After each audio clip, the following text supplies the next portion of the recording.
Arthur gives back his sword.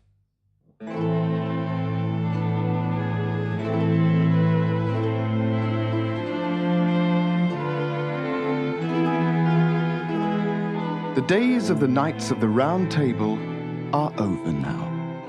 The heroic days when brave knights rode out to do battle with giants and tyrants, and when Arthur wore his magic sword, Excalibur.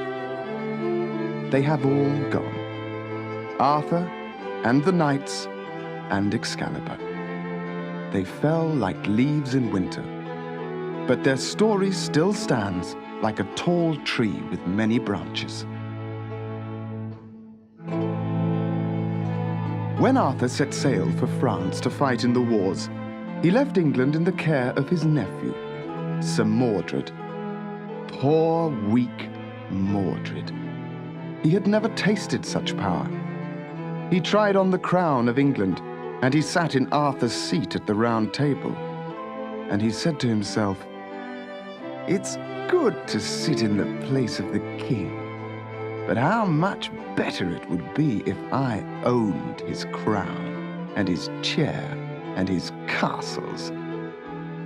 He gathered an army made up of all the worthless knights Arthur had banished or imprisoned. And the treacherous Morgan Le Fay, half-sister to the king, brought her black knights out of the land of blood to fight alongside Mordred. The news reached France, and Arthur sailed home as fast as he could to do battle with Mordred and his sworn enemy, Morgan Le Fay.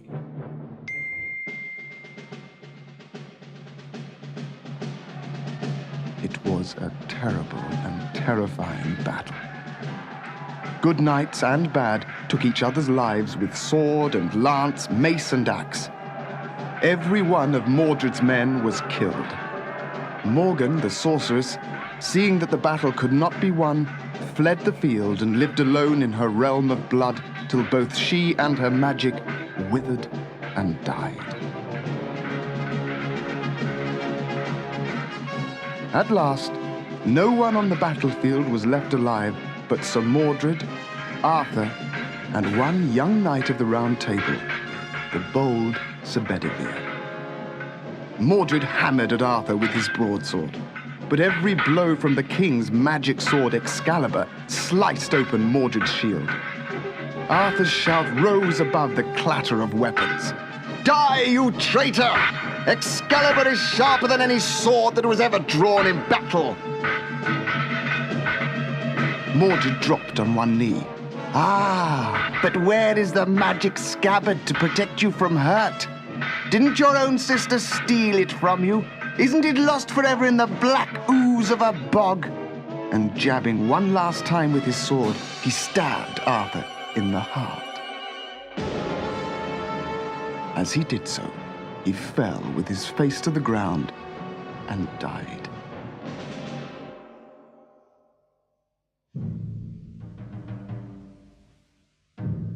Seeing the king stagger, Sir Bedivere ran to him across the battlefield and caught him in his arms.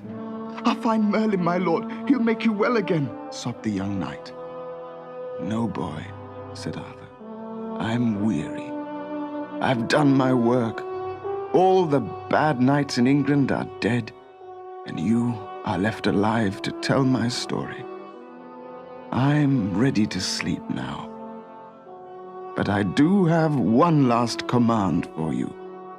Take me away from this terrible place." He pointed to a narrow path. It was getting dark. Bedivere gently carried the king along the path. It led to a ruined church overlooking a lake that shone in the moonlight. "This is no place for a wounded king," whispered Sir Bedivere. "You need a clean bed to lie in." But Arthur asked to sit in the shelter of the ruins, and he unbuckled Excalibur from round his waist. "Take this sword of mine, Bedivere. I've done with it. Take it down to the lake and throw it in." Throw Excalibur into the lake? The young knight was horrified. "The king doesn't know what he's saying," he thought. "He'll regret this when he gets well again." So he took the sword down to the lake, but instead of throwing it into the glittering water, he hid it among the roots of a tree. When he returned, the king said, "Well, did you throw it in?" "I did, sir." "And what happened?" "Happened, sir? Nothing happened. The wind blew through the reeds and a few frogs croaked." In spite of his wounds, the king shouted, "You disobeyed me! You didn't throw it!" He tried to get to his feet, but he was too weak. "Go back and throw that sword into the lake, boy! Do as I tell you!" Sir Bedivere ran back to the tree and pulled out Excalibur. It was such a beautiful sword. The hilt was full of jewels, and the moonlight spun off them like sparks. He whirled the sword once round his head, but could not bring himself to let go. So he hid it under a bush and went back. "Well," asked the king eagerly, "what happened?" "I threw it in, sir. It made a great splash, and the nightingales stopped singing." "Liar! You traitor!" choked Arthur. "Have I only one night left, and he a liar who refuses to obey me? Must I go myself?" Sir Bedivere could not speak for bitter remorse. He ran back as fast as his legs would carry him, snatched up Excalibur, and hurled it far out into the lake. At the very moment its hilt touched the water, a woman's arm clothed in white silk reached up out of the lake and caught it. 3 times the hand brandished the sword, then it was drawn below the waves, and it was as if it had never been.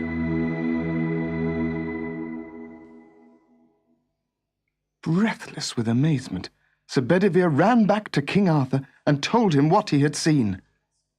Arthur smiled and touched the boy's hair. "You have done well. Excalibur was not mine, you see. It was only lent to me by the Lady of the Lake. Now, carry me down to the shore." Bedivere lifted him one last time, but reaching the lake, found it no longer deserted. Moored among the reeds was a shallow barge draped at bow, masthead, and stern with black cloth. 3 women, veiled and dressed in black, stood on the shore beckoning. "Lay him in the boat, Sir Bedivere. Your task is finished." Wrapped in rugs, in the bow of the barge, King Arthur seemed to be sleeping. As Bedivere stepped out of the barge, it pulled away from the shore and into the heart of the lake, where mists draped it round. "Where are you taking him?" Bedivere called across the water, and the answer came back, "To Avalon, to Avalon." And that was the last any mortal saw of the king. The greatest knight ever to wear armor, the greatest hero ever to draw sword.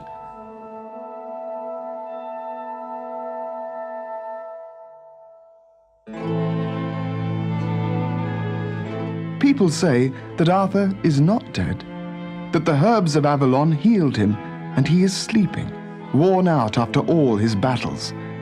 They say that if the country is in danger and needs its best warriors, Arthur and his fallen knights may come back someday from the magic vale called Avalon.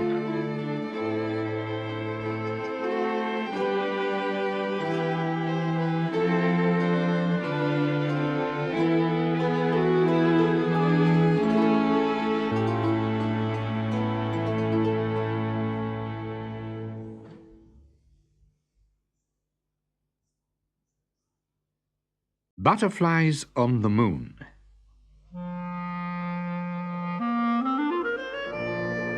High on the topmost turret of the castle, Kropotkin, the court astronomer, gazed at the moon through his powerful telescope. Suddenly the words of Prince Azov rang in his ears. "Astronomer Kropotkin, you will find for me butterflies on the moon." "But master," Kropotkin protested, his hands trembling. "the moon is cold and dry and empty. Nothing lives." "Enough!" shouted the prince. "Do I not pay you 50 rubles a year for your services?" "You do indeed, master." And the old man bowed deeply to Azov. Kropotkin's family was large and hungry, and 50 rubles was treasure indeed. "Astronomer Kropotkin, you will find for me butterflies on the moon," repeated the prince, and his sharp words darted into the cold night air like sparks from a crackling fire. His face twisted into a smile. "Tell me, have you visited the moon?" "No, master, I have not." "Then if you have not been to the moon," sneered Prince Azov, "how can you say there are no butterflies there? Eh, fool? Answer me that!" He glared at Kropotkin. "In 1 month's time, my lady and I are holding a banquet in the hall below. There will be many honored guests, all eager to see the butterflies on the moon. So you have 1 month to find them." That evening, Kropotkin's wife Anna looked at her husband with some concern. "You have been in the house 1 hour, and you have eaten nothing. Your soup is cold. Should I heat it on the stove?" "No." "Are you sickening for something, husband? These cold nights stargazing on the castle wall?" "Leave me alone, woman! Natter, natter!" Ignoring his children, Natalia, Gregory, and Inessa, Kropotkin pushed his chair aside and sat staring into the fire. "Gregory, Inessa, eat up," whispered Anna. "Your father is not well." "I know what it is, mother," Natalia announced. "I heard it from Vushtrov, the footman's son. Father must find butterflies on the moon, or he will lose his job." Every week, Natalia helped her father to clean and polish the great telescope. Usually, she loved the work. High above the world, with the wind blowing in her hair, her singing would tumble over the battlements, skipping far away into the valley. Down below in the fields, peasants would see the golden-haired Natalia. "There she goes again, like a songbird," they would say, and wave to her. But she was not happy this time. Silently, the telescope was taken to pieces. Silently, the lenses, as large as tabletops, were cleaned until their surfaces sparkled like glittering crystal. Suddenly came the sound of Prince Azov's footsteps. "Astronomer Kropotkin, I have got news for you. My honored guests are thrilled at the thought of butterflies on the moon." "But there are no butterflies there," Natalia interrupted, her heart hammering. "Enough, girl!" stormed Azov. "Do not address your prince in such a manner. Kropotkin, keep this vixen quiet." The old man held his daughter's arm. Azov continued, "This butterfly hunting of yours is becoming famous. And to mark so grand an occasion, the court orchestra will play." The astronomer was wide-eyed at the prince's plans. "But, master," he stammered. "Kropotkin, not only will there be butterflies seen through the great telescope, but when the music plays, they will dance to it. And as a special treat, your wife and children will also be invited to look through the telescope." Natalia could not sleep. She tossed and turned. How could she help her father? Suddenly she sat up and smiled to herself. She crept out of bed and tiptoed downstairs. An hour later, she was back in bed. The same thing happened the next night, and the next. For 3 whole weeks, she toiled at her work. Then came the night before the banquet. Natalia's task was almost finished. The castle steps were freezing cold as Natalia climbed upwards to the great telescope, which was clothed in silver from the light of the full moon. She clutched her precious bundle. By special proclamation, Prince Azov declared a day's holiday. Beneath the castle walls, a gaily dressed crowd spread from the moat to the distant hills, eager to hear the latest news of the butterflies on the moon. I bet they will bite Kropotkin's nose, laughed one. Nest in his beard, said another. He'll lose his head as well as his job, said a third, if he doesn't find them. There was a deathly hush as Kropotkin swung the telescope towards the moon. With trembling fingers, he focused the huge lenses. In his wildest dreams, he had never seen such a sight. His heart drummed like 100 galloping horses. His mouth felt dry as he handed the great telescope over to the prince. His head shook in amazement. Could it really be? Azov laughed with joy. Kropotkin, you old wizard, you've done it. Butterflies on the moon. Now, make them dance. And he signaled to the orchestra. And dance they did, fluttering in the breeze. Swallowtails, red admirals, tortoise-shells, all gorgeous oranges, blacks and blues. Natalia held her breath.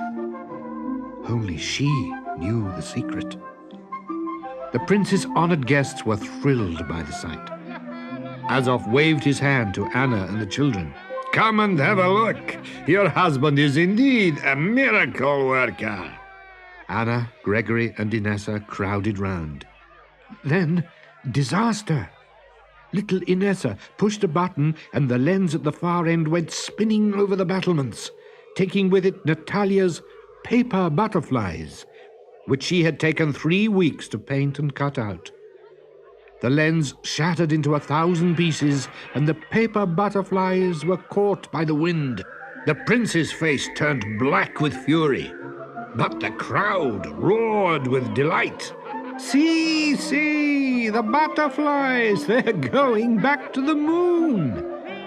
And indeed, the wind was lifting them higher and higher into the air. The orchestra played on. Prince Azov leant grimly over the battlements. But at last, he burst out laughing.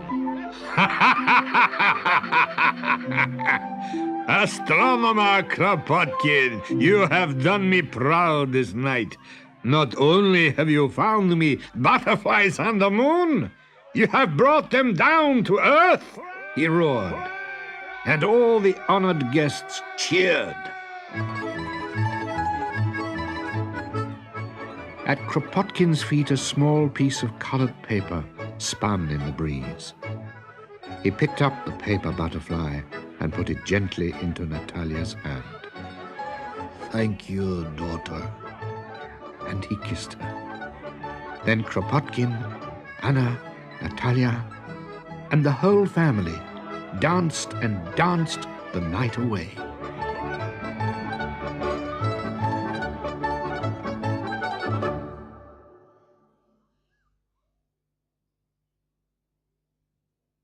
Ginger's secret weapons.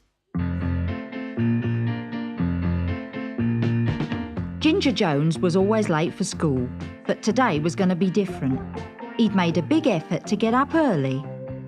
I can't wait to see Teacher's face when I show up on time, chuckled Ginger as he hurried along. Suddenly, he was grabbed by both wrists and whisked through a gap in the fence. Ginger couldn't believe his eyes. 3 strange creatures were shouting at him in a sort of computer language he didn't understand. It sounded very weird. Hey, let me go! Cried Ginger. But it was useless. They just went on shouting and marched him through the deserted site to where a huge shiny metal bubble was hovering a few inches above the ground. Within seconds, Ginger was bundled inside. The strange device began to hum very loudly. Then it lurched into the air and rocketed out into space. Floating among the stars was a spaceship the size of a city. They were heading for it. Ginger had been kidnapped by aliens. He let out a gasp of horror. The ship's captain twiddled a knob on his helmet and spoke in perfect English. Show me your weapons, Earthling. We want to study the Earth's defences before we invade. Ginger was petrified. I don't have any weapons, only a school bag. Weapons? What's this then? The captain took the bag and peered through Ginger's magnifying glass. What a shock he had. It looked as if Ginger had become a giant. Oh, great galaxies! An enlarger for Earthlings! He exclaimed. And what have we here? Inquired the captain suspiciously. It was a very small tin. Impatiently, he tore it open. Within seconds, the captain was dancing around the cabin, yelling and scratching. He was covered in itching powder. When he recovered, the captain took a small red ball out of the bag. That's my super ball, cried Ginger. He flung the little ball into the air. It went bouncing around the ship, smashing all sorts of delicate controls and knocking out 2 of the aliens. The captain surveyed the damage with unbelieving eyes. He cleared his throat. That is truly a dangerous weapon. Ginger was beginning to enjoy himself. And now for my very best weapon, he shouted. Holding his nose, he whipped a stink bomb out of his pocket and dropped it onto the floor. The smell was awful.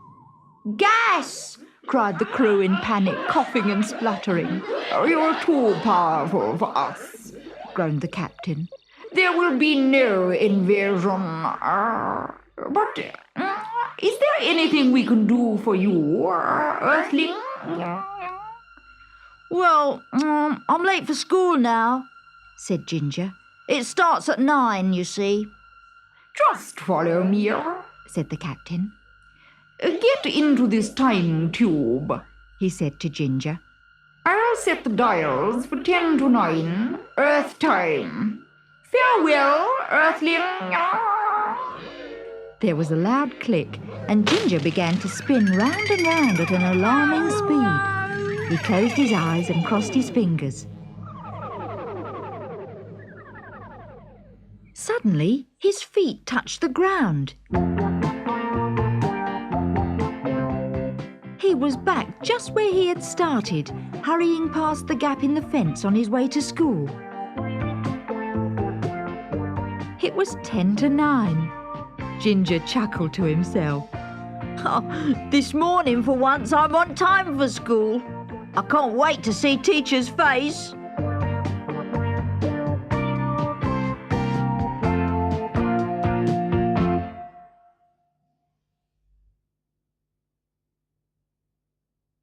Alice's Adventures in Wonderland.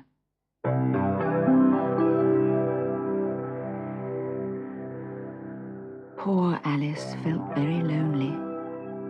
She would have burst into tears if she had not seen the White Rabbit trotting slowly towards her, anxiously studying the ground on either side.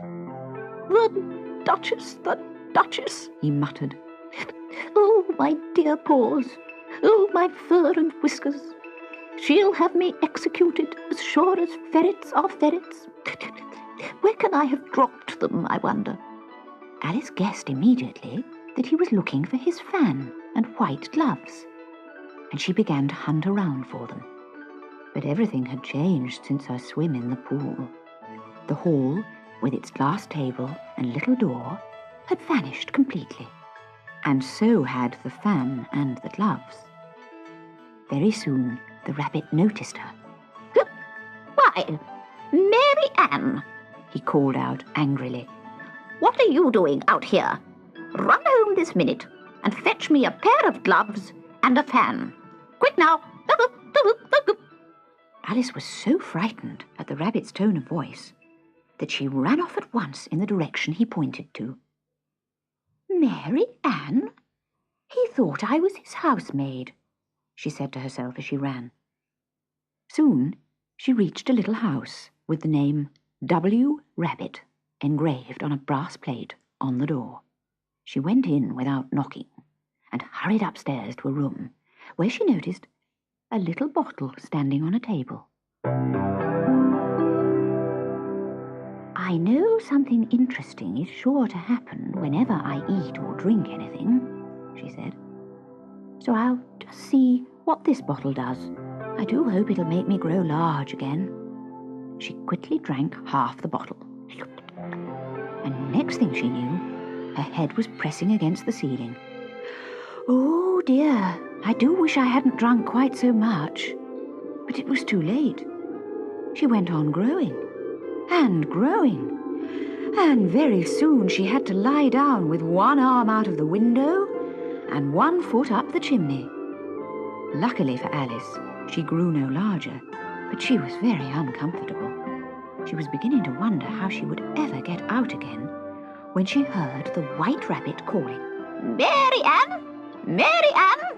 Fetch me my gloves this minute! Alice quite forgot that she was now 1,000 times larger than the rabbit, and she trembled as she heard him trying to open the door. It would not open because her foot was jammed hard against it. I'll just have to climb in through the window, said the rabbit. Oh no, you won't, thought Alice. She waited until she heard the rabbit just under the window and spread out her hand to snatch him up. But all she snatched was air, and the next moment there was a shriek and the crash of broken glass as the rabbit fell back through the cucumber frame. Help! Help! Somebody come and help me! He called furiously. Alice heard the pattering of many footsteps as a crowd of little animals and birds came running from all directions. There's an arm in that window, said the rabbit, and it shouldn't be there. Go and take it away at once.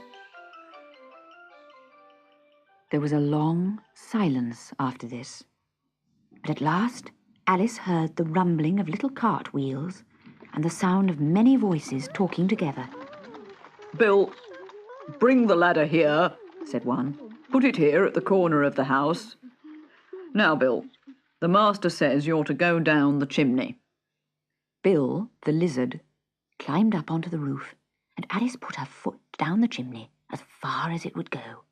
Then she waited until she heard Bill scratching and scrambling in the chimney just above her, and gave one sharp kick. There goes Bill, cried the crowd of animals and birds as the little lizard sailed through the air. 2 guinea pigs caught him as he fell to the ground. What, happened, Bill? They asked. Well, I hardly know, he squeaked. Something like a jack-in-the-box came at me, and I went up like a skyrocket. We must attack that jack-in-the-box, said the rabbit. Bring up a barrowful of pebbles at once. Alice did not have to wait long to see what would happen next. A shower of pebbles rattled in through the window, hitting her in the face. You better not do that again, she shouted angrily. There was silence. And then Alice noticed that the pebbles were turning into little cakes. If I eat one of them, she thought, it's sure to make some change in my size. and as it can't possibly make me larger, it must make me smaller.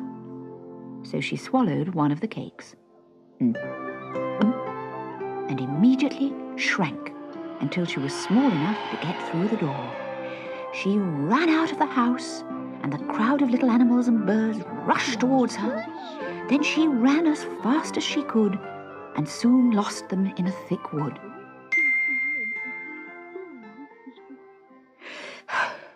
The first thing I've got to do, she thought when she stopped to rest, is to grow to my right size again. I suppose I ought to eat or drink something or other. But the great question is, what? Alice looked all around her. There was a large mushroom nearby, about the same height as herself. She looked under it and behind it, and she stretched herself up on tiptoe to see what was on top of it. Her eyes met those of a large blue caterpillar that was sitting with his arms folded, quietly smoking a long hookah and taking not the smallest notice of her or anything else.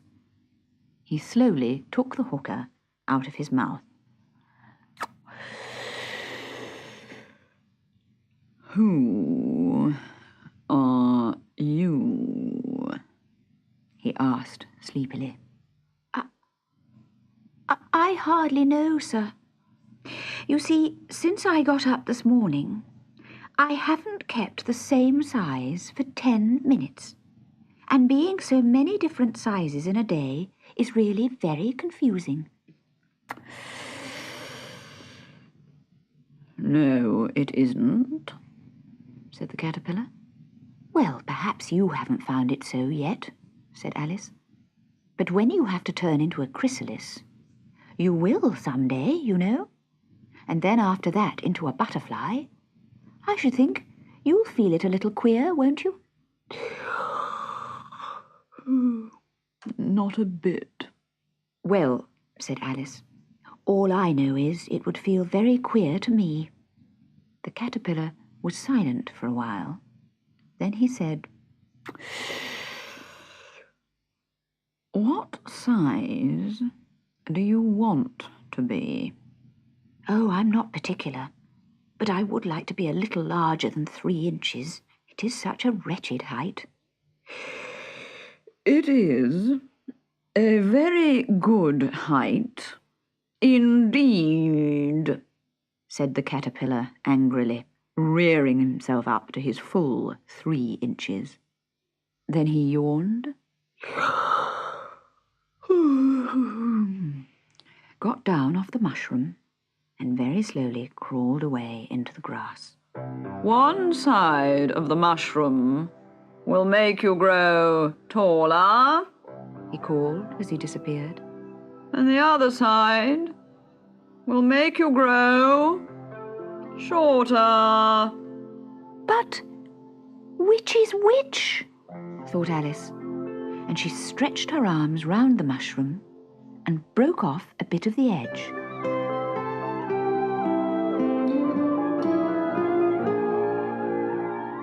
She nibbled a little of the right-hand bit and shrank so rapidly that her chin struck her foot.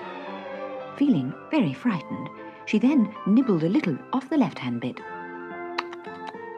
The next moment she'd grown so tall that her head was above the trees. So she set to work very carefully, nibbling one bit of mushroom and then the other, until she was the right size to enter a little house which stood nearby.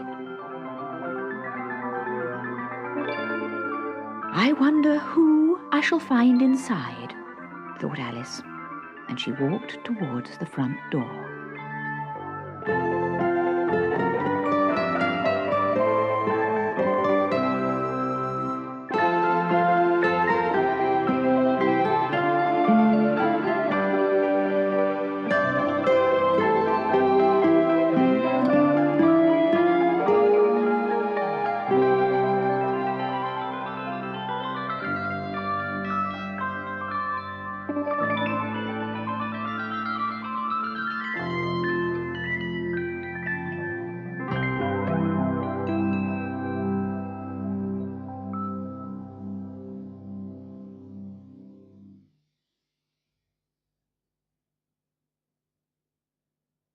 A Great Escape.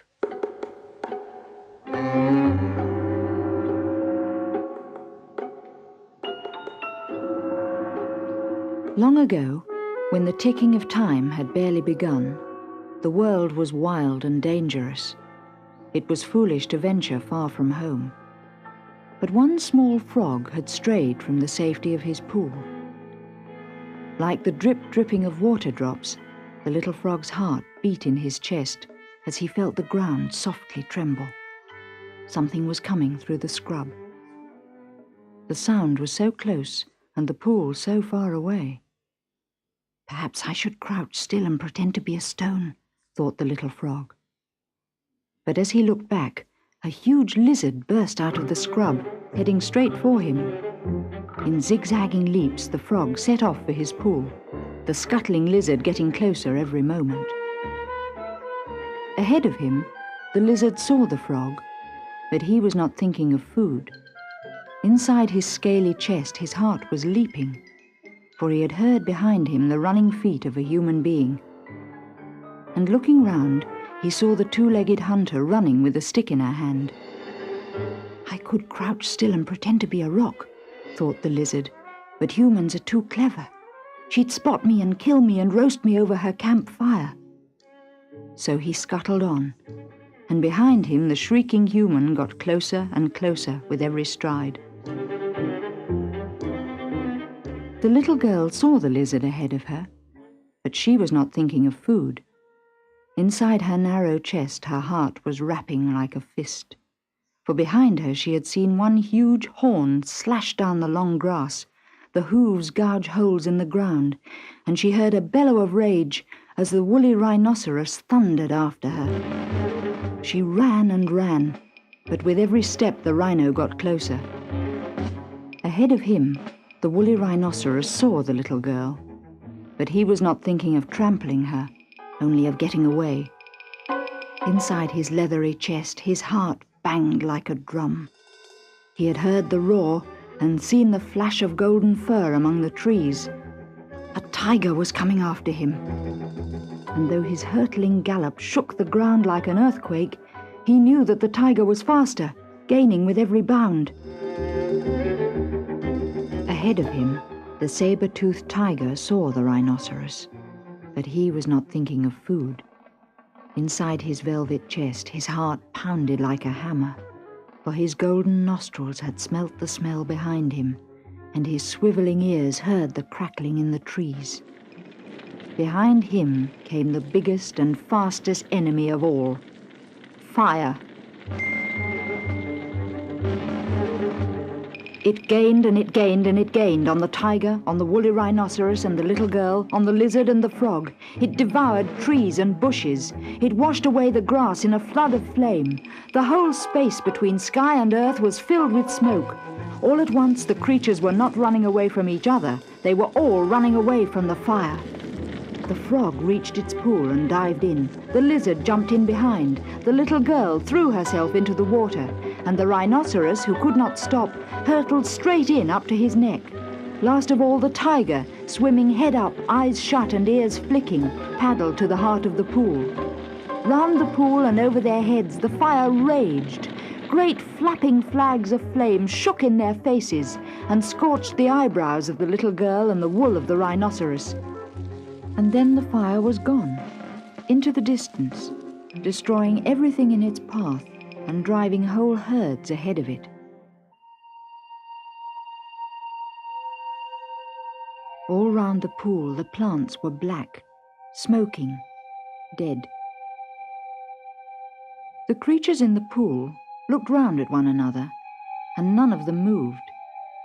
The ripples on the pool died away, and only their eyes watched and their hearts beat. The tiger growled. Suddenly, through the smoke, came a howling and hooting and a drumbeat like a thumping heart. A dozen tall men raced up to the pool and shook their spears in delight. "Washuma, you're alive! We thought the fire must have killed you. How clever of you to hide in the water." They pulled the little girl out and shook their spears at the animals trapped in the pool. The beasts turned this way and that, but found every escape blocked by a warrior with a spear. "Look, Washuma. Thanks to the fire, there'll be roast lizard to eat, and 10 new shields of rhino hide, and a rug of golden fur for you to sleep under." "No," said Washuma in a loud voice. "These animals took shelter from the fire just like I did. Listen and you'll hear their hearts beating with fear just like mine." "Washuma, we are hunters," cried her father, shaking his spear. But tears ran down Washuma's face. "Please, don't kill them. Let them go this time. The fire made them like brothers to me. Please don't kill my brothers." So the lizard and the woolly rhinoceros and the saber-toothed tiger were allowed to go their separate ways across the plain, and Washuma went home to a great feast. As for the frog, it sat very still on the scorched brink of the pond and pretended to be a stone.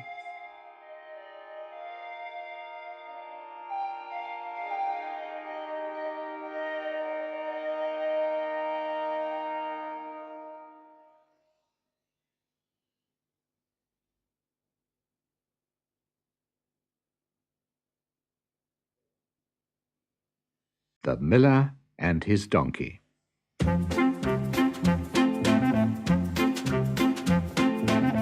One morning a miller said to his son, "We'll take the donkey to town and sell it. Such a fine-looking animal should fetch a good price." So off they went, the miller and his son, leading the donkey along by a rope. But at the town gate, they passed a crowd of giggling girls. "Why ever don't you ride the donkey?" called one of the girls. "That's what it's for, isn't it?" "Why didn't I think of that?" thought the miller.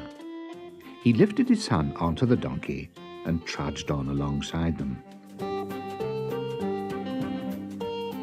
On they walked past a wayside inn, where 2 old men sat outside supping beer. One said loudly to the other, "I never thought I'd live to see the day when some young whippersnapper would ride while his poor old father walked. I don't know what children are coming to these days." The miller felt so embarrassed that he lifted his son off the donkey and climbed up himself. The boy was quite content to trot along behind on foot. But when they passed some mothers at the roadside, the women set up a fearful clucking. "Just look at that mean old man. He rides along like an emperor, and his poor little boy has to walk. Shame on you." The miller, who couldn't bear anyone to think badly of him, at once lifted his son up behind him, and the 2 of them rode along singing cheerfully. But not for long.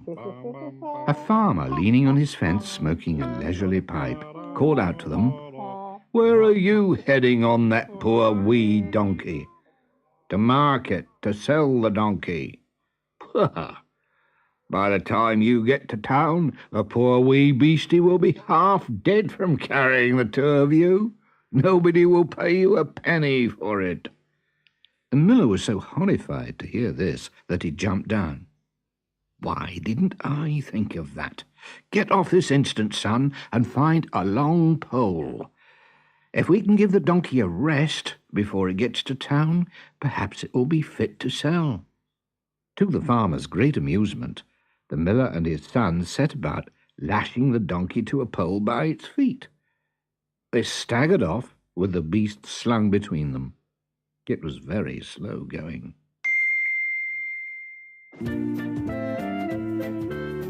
At the edge of town, the road crossed over a river by way of a narrow stone bridge.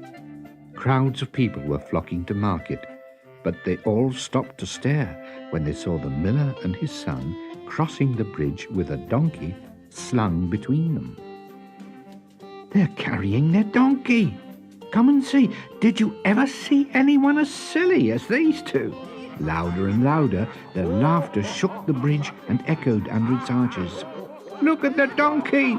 look at the miller and his donkey. The poor donkey, already confused by being hung upside down from a pole, took fright at the noise and began to struggle and bray. Suddenly, the knots tying his feet gave way. The donkey plunged over the bridge into the river and was last seen swimming strongly out to sea. Bewildered, the miller leant over the parapet and watched the donkey go. He scratched his head. All day long I've tried to do what people say, and now the whole town is laughing at me. If I'd done as I planned in the first place, I might still have a donkey to sell.